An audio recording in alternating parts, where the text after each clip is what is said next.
epitatis Afernes diaballei ton Kyron, Phascon toe Artaxerxei, hoti ho Kyros epibullevei autoe. Hode Artaxerxes peithetai te kai sulambanei Kyron, kai buletai men apokteinai auton, he Demeter exaitezamene auton apopempei palin epiiten archeen.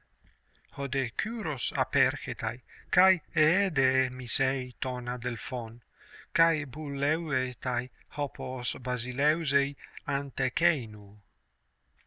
Kai perusatis te Demeter filei ton Kyron, mallon ton basileuonta Artaxerxen, kai ho Kyros autos charisdetai tois Persais, hose afincnuntai para Basileos pros auton, hoste kai hutoi gignontai mallon he autoe filoi Basilei.